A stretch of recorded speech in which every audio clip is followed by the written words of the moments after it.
America और चीन मध्य वाणिज्य युद्ध बढ़ी जदि यह बंद न हुए तेज यह विश्व अर्थनीति पर गंभीर प्रभाव पकाइब।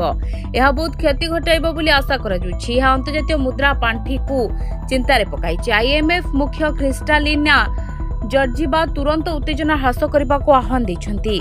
से आशा प्रकाश करिसेंति अमेरिका और चीन वाणिज्य उत्तेजना को कम करिवे एवं विरल पृथ्वी उत्पादन विश्व प्रवाह रे बाधा एड़ाइबे। से कहिसेंति एपरि बाधा विश्व अभिवृद्धि उपरे महत्वपूर्ण प्रभाव पकाइब। आईएमएफ रो परिचालना कमिटीर एक बैठक पर जॉर्जिवा या कहिसेंति।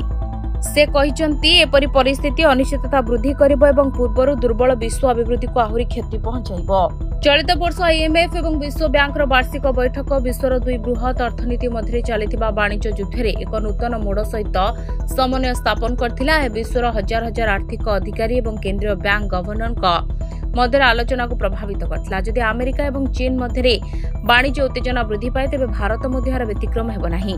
भारत अनेक क्षेत्र में प्रभावित हेब। मंगलवार दिन आईएमएफ 2025 विश्व जीडीपी अभिवृद्धि 3.2% रहिबो बोली आकलन करिछि। आ जुलाई रे 3% एवं एप्रिल 2.8% आकलन अपेक्षा अधिक। आईएमएफ कहिछि जे शुल्क स्थिति एवं आर्थिक परिस्थिति आशाठारु अधिक अनुकूल प्रमाणित होइछि। तथापि ଏହି आकलन युक्तराष्ट्र एवं चीन ठारू सांप्रतिक नूतन विपद को प्रतिफलित करे नाही।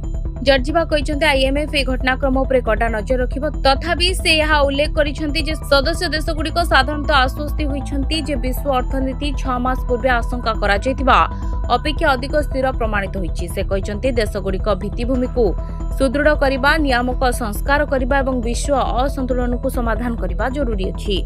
एबे चिंता बढ़िबार लागिछि कारण हेउछि विश्व अर्थनीति आम आवश्यकता ठारू कम प्रदर्शन करुछि।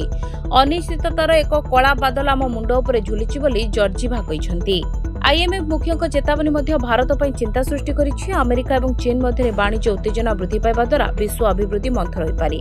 विश्व अभिवृद्धि मंथर हेबा भारतीय रप्तानी उपरे सीधासळख नकारात्मक प्रभाव पकाइब, जहा भारतर अर्थनैतिक अभिवृद्धि को प्रभावित करिब। Bureau report Dinalipi live.